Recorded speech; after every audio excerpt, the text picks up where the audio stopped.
لا يكلف الله نفسا إلا وسعها، لها ما كسبت وعليها ما اكتسبت.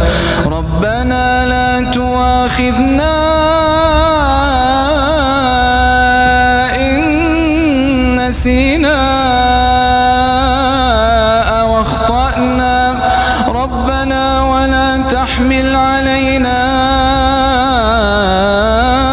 إصرا كما حملته على الذين من قبلنا.